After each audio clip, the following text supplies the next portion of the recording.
week's episode of One Piece featured a major confrontation between Luffy, the captain of the Straw Hat Pirates, and Doflamingo, the sadistic warlord of Dressrosa. I could watch that Doflamingo slow-mo hockey punch to Luffy's face all day long. I honestly don't know how he does it, but Doflamingo manages to make pink boas, high heels, and strings one of the deadliest combinations in anime history. But let's talk about Luffy versus Doflamingo. It's short, it's sweet, but it certainly kicks ass. I especially love that Luffy just immediately jumps in and starts fighting against one of his weird puppet clones. Apparently, that thing that got decapitated is one of Doflamingo's special abilities. It's basically made out of string, and somehow its head is not able to come back to the body, but the head is very important. It's actually the catalyst for one of Doflamingo's biggest abilities. But let's get back to the battle with Doflamingo and Luffy. It starts out with Luffy just going crazy using his gear second and just going crazy with his Gatling punches. But Doflamingo just pretty much runs a train over him using his hockey punch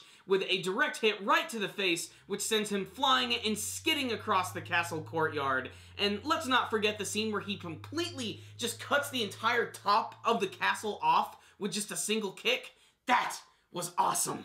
After bitch-slapping Luffy, Doflamingo literally has Pika toss them out of the castle. Luckily, Luffy saves everybody with his balloon ability. But this is when finally Doflamingo activates the Birdcage. The clone gets on its knees, and suddenly all of these strings start erupting from its neck into the sky, and then they cover the entire Dressrosa Island in this birdcage made of strings, which are sharp blades. If you try to touch them, you'll get cut. This one guy tries to walk through them, and this one really awesome scene where this guy tries to shoot it with a cannon, the cannonballs immediately get sliced as they go right through the strings. It really just shows how crazy he is. Not only that, he starts to use his puppet ability to start controlling everyone, thus beginning another massacre at Dressrosa. And this time, it's just as creepy as before, even more so now that these people have their memories back. It's fresh in their mind as well. The nightmare has begun again in Dressrosa, and it's absolutely horrific.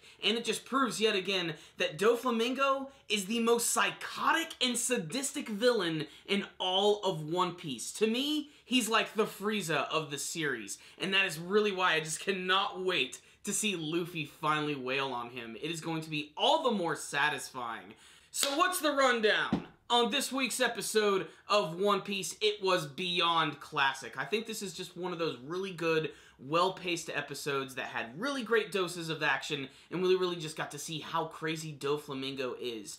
And even though I really just talked about that fight and the birdcage, there's still a little bit of showing off from Diamante and Treble at the very beginning of the episode. I especially like how Treble uses his chain to actually capture multiple people at once, lift them up, and slam them down, destroying pretty much everybody in one single attack.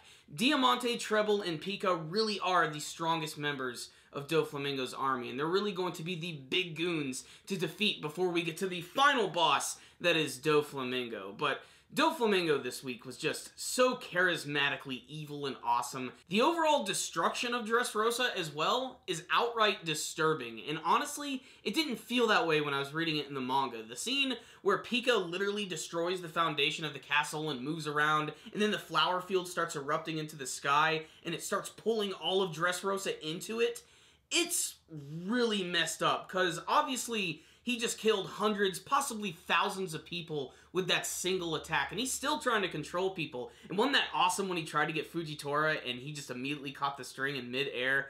Oh, Fujitora, I cannot wait to see him go crazy. The end of the episode also had a really nice cliffhanger where Doflamingo issued out this contest amidst all the chaos that's going on in Dressrosa. He says if anybody can come to the castle and kill him, it's all fair game. That'll end everything right there. However, he will stop the birdcage if they go after someone specific. He doesn't say who, but let's face it, guys. It's going to be Luffy and Law and their group. He wants all of them dead.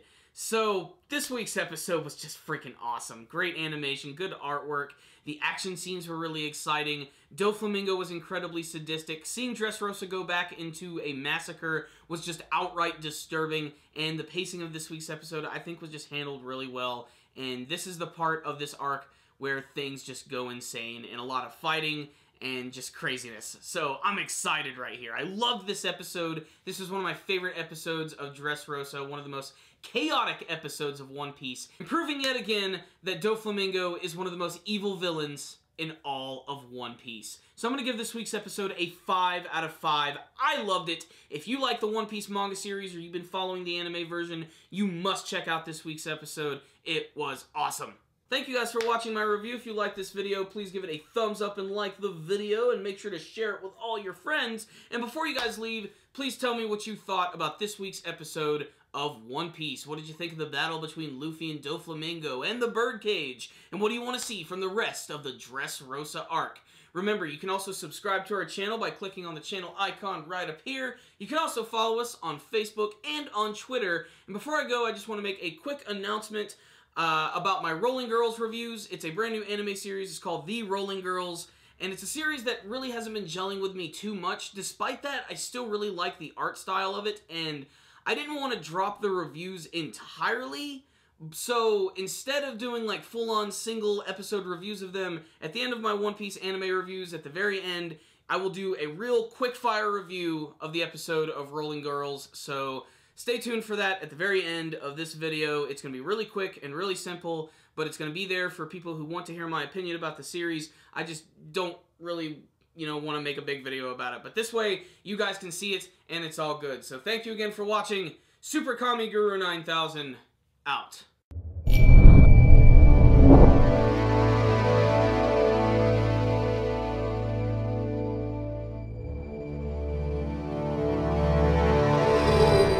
Welcome to my review of The Rolling Girls Episode 4. This week's episode wasn't exactly what I was wanting because I really liked how it was doing in the first 2 episodes of the series, and it seems to be going off in a brand new direction. Despite that, this incredibly beautiful anime series is something to tune in for. It's got some incredibly adorable and enduring characters, and the action and animation scenes are downright incredible. That final scene in this week's episode where Thunder Road went through this entire chase scene, grabbed her heart, and did this giant lightning attack, and destroying this Roomba, which had a bomb inside of it, was incredibly exciting. It was also very symbolic for her character, because not only was she saving the actual city that she was a part of, but she had to destroy the very thing she loved in order to make it happen, thus making her come closer with the Rolling Girls, who solved another crime and are getting ready to go to another city for another adventure. This episode was okay in my personal opinion. I honestly wish again that it would focus on the character of Matcha Green and Shigeo again, but still, I really liked this episode, mostly for that final scene and for the ending sequence, which frankly, I thought was just downright adorable. Especially, I just loved the scene where they were driving around on motorcycles